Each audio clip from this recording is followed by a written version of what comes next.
Alright, still over at Camp Garage. I'm back. We're gonna be getting this thing buttoned up here. Gonna be just putting the intake manifold on here. So you're gonna have 12 mil nuts. That's gonna secure that. The owner of this vehicle, they're kind of on a budget, so we're gonna be using the intake manifold gasket. It looks like it's gonna seal up pretty good anyways. So we'll get the intake manifold on. Once the intake manifold's on, then I can go ahead and throw the wire harness on. Once the wire harness is on, then we'll go ahead and check everything else and make sure everything's all good, and then basically get ready to drop it in here. Okay, so on the back of the intake manifold here, you gotta make sure that you're putting your hoses in and stuff like that.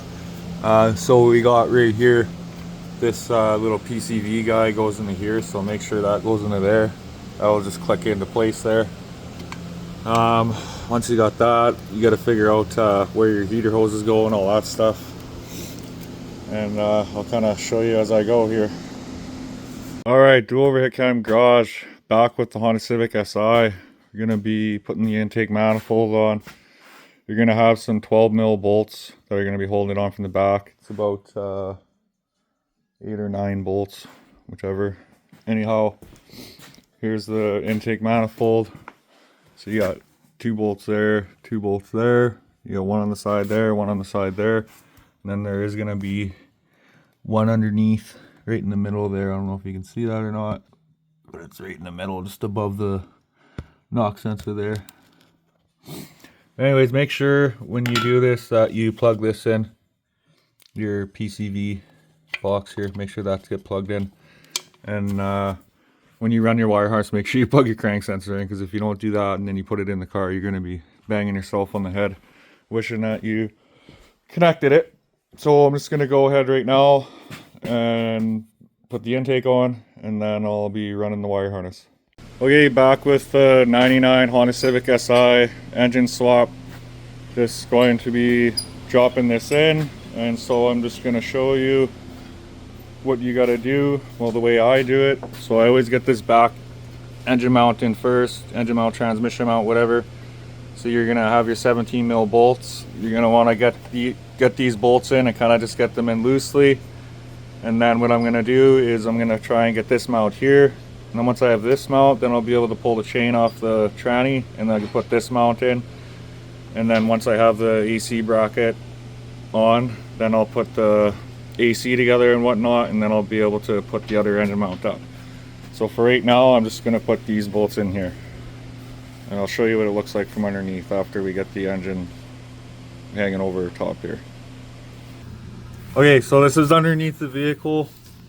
Those are the 2 bolts, the 17 mils there. You got to line that bracket up with these holes, and then right up there you got to get the bolt coming in from this side, the longer bolt.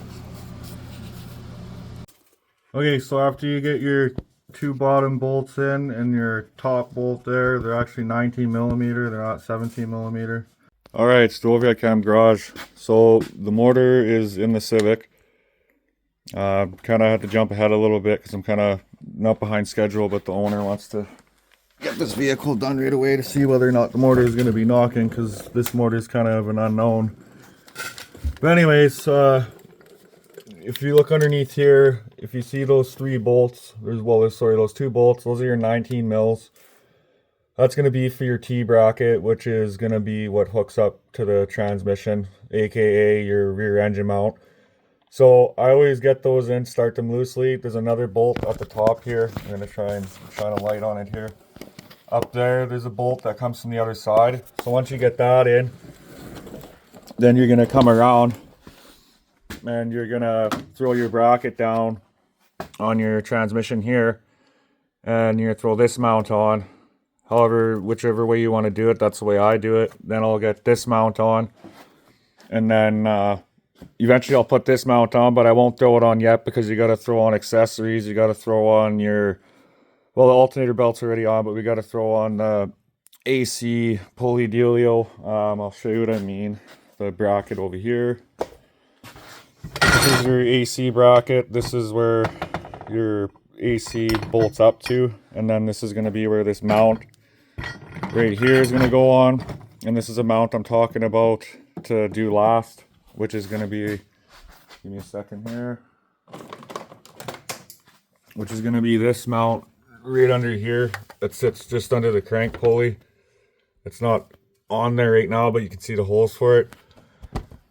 So what I would do is I would probably be throwing your bracket on last kind of deal, because you got to get your radiator fans in here and you got to get it sitting behind here, so it's a lot easier to get the radiator fan in here with all this unbolted. Of course, you're gonna have to pull your exhaust up. I already got the distributor on, got most of the electrical hooked up and all that stuff. Run this harness through the vehicle like you're supposed to. Hook up your 2 wires right here. Like I said, the distributor's already on. I got the starter already on, the wiring for that. Make sure you hook up this ground as well. One common ground that gets missed is the distributor ground. There's a ground cable right there just below the sensor. Make sure that gets hooked up. What else can I tell you guys? Also, you're gonna have to hook up. So basically what I'm doing right now is I'm just trying to get the vehicle to the point where we can just turn it on and see if the motor is going to be knocking or not. I'm not throwing everything all back together right away. Like, we're going to leave the axles out and all that stuff. We're just going to basically get the motor running, see if it's a runner. If it's a runner, then I can start kind of filming more progress. I'll show you how to put the axles back in. I'll show you how to put the shift linkage back on, which I'm actually going to be doing that right away here. And I'll be able to show you more. But if this motor's knocking, then it's like, well, I don't know if I'm going to be pulling this motor again, or if I'm going to be kicking this thing out of here. I don't want to give up on it, but it's also been sitting at my shop now for about a month. And I mean, I'd like to get the space and get other projects in here. So right now, what am I going to do here? I'm going to do the shift linkage. So let's go ahead and do that. Give me a second here. I'll just got to get prepared. And then I guess I should show you, here's the roll pin that you gotta punch in to the transmission to get the shift linkage hooked up. And then you want to put this over afterwards, which I'm going to show you in a second here. So I'm going to get underneath the car. Just give me a second here. Okay, so when you're underneath the vehicle, the shift linkage, this one here will just pop in, put your bolt through. This one here is that hole. You got to get that pin through. So give me a second to adjust my lighting. Forgive me. So this right here is part of the shift linkage. So we're going to be hooking that back up to this here, and then trying to slide that pin through, and then hooking up the other one, which is right here. This one's going to go right here, and your bolt's going to go through. And that's how I'm going to hook up the shift linkage. So I'm going to do that now. And I just kind of wanted to show you guys when you get underneath, you know, don't panic. You know, everything can be done. You just got to have the willpower and not be scared to do it. All right, so I'm going to do this right now. I probably could prop the camera up so that you could see me, but it's hard to get the right angle. And I'm on my creeper underneath here too, so. Okay, so I put this bolt through right here, good to go. And then this, I use my punch to smack this through. I got it just to where it's flush. That's where you need it. I'm trying to pull this back a bit further so you can see. There, it's flush. So now that it's flush, the shift linkage portion's done. Now, I've got a couple more things that I've got to do. I gotta get the exhaust up and then connect, sorry, my finger's in the way. Gotta get the exhaust up here and then connect the O2 sensor. So I'm gonna pull the exhaust up right now and then go from there. And literally, I'm gonna move my light out of the way.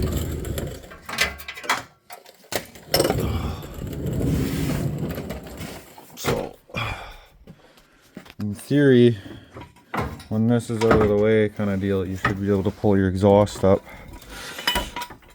like so. It's kind of tricky to do, but pull it up like that through. So just give me a minute, I'm going to do that. Okay, so what I ended up having to do was just kind of push this AC compressor to the side, and then I was able to pull the exhaust up So I'm going to bolt up the exhaust. Those are going to be 12 mil bolts. I don't know if I said before, but the 19 mil bolts are for the rear T-bracket. The rest of these are all going to be 17 millimeter for this mount, the bracket, this mount, these bolts here. I believe these bolts here that hold the bracket down for the actual mount right here, these are 14 millimeter. Those bolts right there. Let's give me a minute here. Shine a light on the situation. The ones I'm talking about, my goodness, are right here. These are the 14 mil, so there's 3 of them. These will be 17, 17, 17. So okay, let's do the exhaust, and then I'll see what I got left. I don't think there's much left. I think I just got to get this throttle cable put on here. Make sure you hook your fuel up. Also, another thing too, I don't know if you can see this, there's a crush washer on the bottom here and on the top. You got to make sure that you have one on the bottom and one on the top. If you double crush washer, you're going to have a fuel leak. You can see it more on this one. You can actually see the crush washers. You see how there's the one right here, and then there's one right there. So, alright, I'm going to get this exhaust bolted up, and then I'll let you know where we're at. Okay, so I got the exhaust bolted up. Now I gotta go underneath and do the O2 sensor connection, which that I could probably show you. There is a bracket for this exhaust. I still gotta throw on just one thing too, actually, I forgot to mention, is that you gotta throw for the shift linkage. Forgive me. You gotta throw this over top of where your punch is in there, or sorry, not where your punch is, where your roll pin is. So this has to go over top of right here. So get that on there and get it covering the roll pin. So I'm gonna do that. Okay, and with that sleeve slipped on, it'll look like this.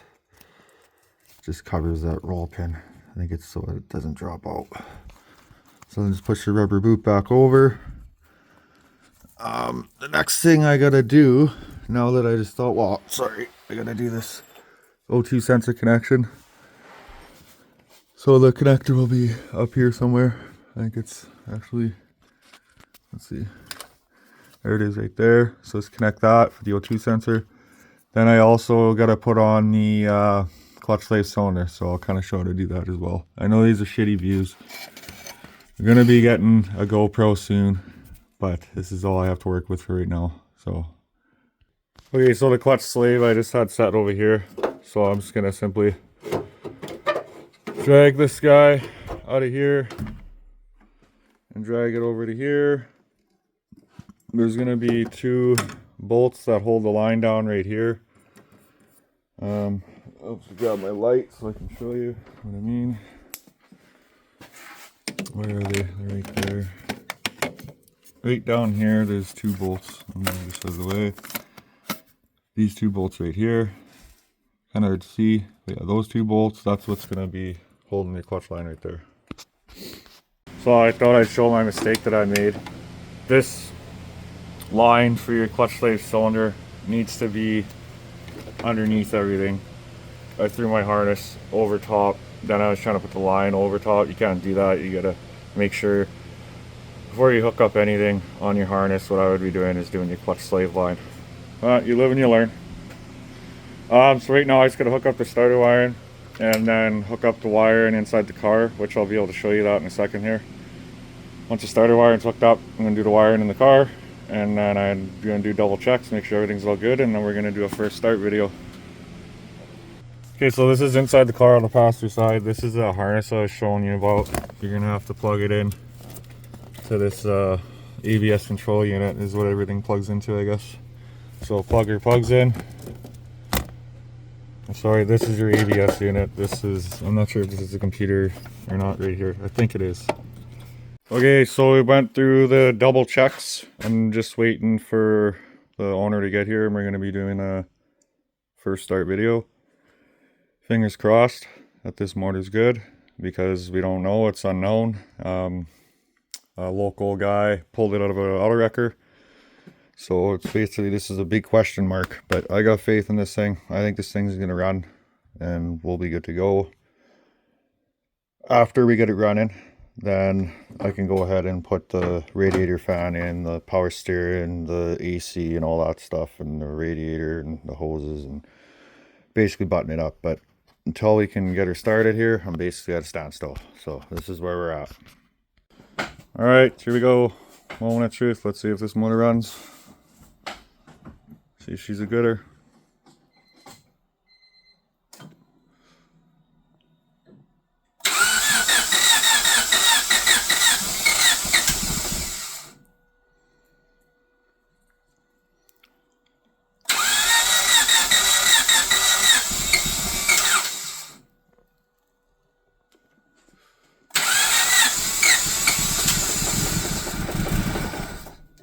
Almost.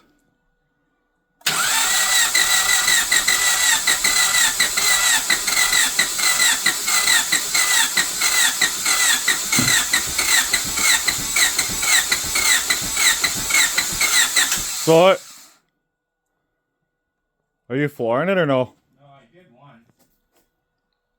Here, I'll try it again.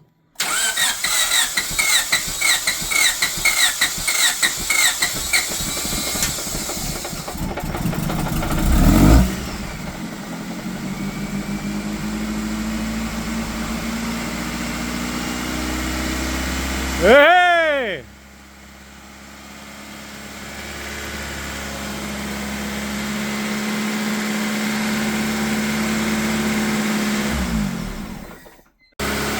Second start.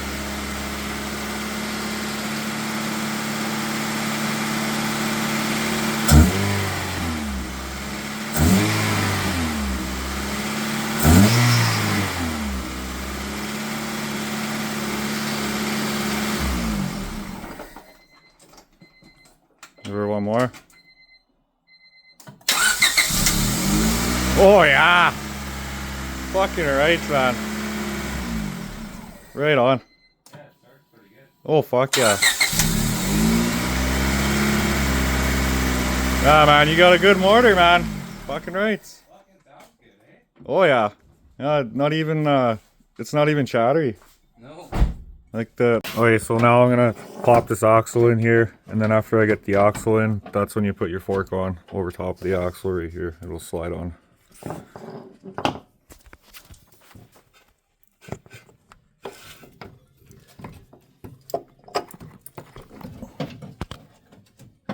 Push your axle until you hear a pop. It'll be flush. And then feed your axle in to your hub. Make sure the spines line up, and then it should come through.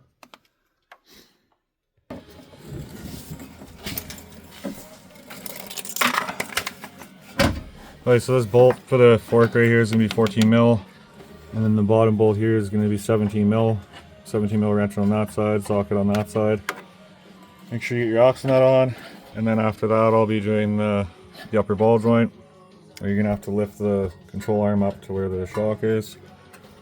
Do your upper ball joint, tighten your ox nut, make sure that you put all of this stuff back on, and that's basically how I'm gonna put it back together here.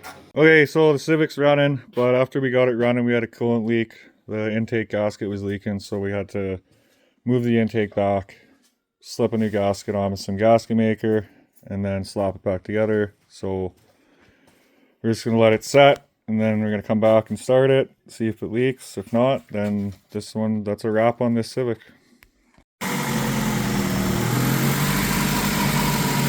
the runner. Sounds good. We already tested the clutch and everything. Everything's all A-OK. I appreciate you guys watching my channel. Got this baby in, and she's gonna be out the garage, and I love working on Hondas. This is like so awesome that she's a success, and because it's a junkyard motor, so we kind of got lucky in that aspect, but she runs pretty good. And this thing's in really good shape too. Like, it doesn't have the rockers are actually like in really decent shape on this thing. Like it's solid all the way around. It's a solid ass body. It's got a couple bumps and bruises here and there, but overall it's a solid vehicle. All around rockers are solid. Wheel well solid. Don't want that on.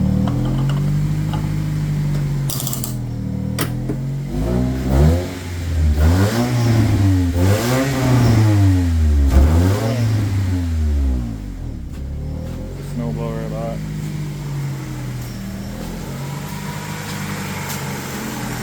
That's the runner. Got a little coolant leak at the start there, but like I said, we were able to pull the intake manifold back enough so we can take the old gasket off, put a new gasket on with gasket maker, and it ended up working. And so for any of those who weren't following, this is the Civic that had a blown motor. I did the timing belt, got turning over, we figured out there was no spark, so they ordered a distributor because of the Canada Post thing or whatever, it kind of got delayed. So they got a new distributor on it. After getting the new distributor on it, we found out that this motor over here was unfortunately knocking.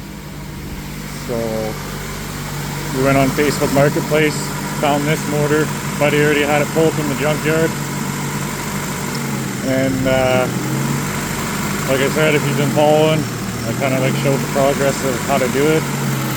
I guess some things I can show is that before you go put your AC compressor back in your accessory, put your rad fan back in. I slid it up to the bottom. You got to make sure to get it behind these brackets as well. After you're done that, then you can put your AC bracket on, then you can put your AC on, then you can put your tensioner on, or your tensioner idler for the AC.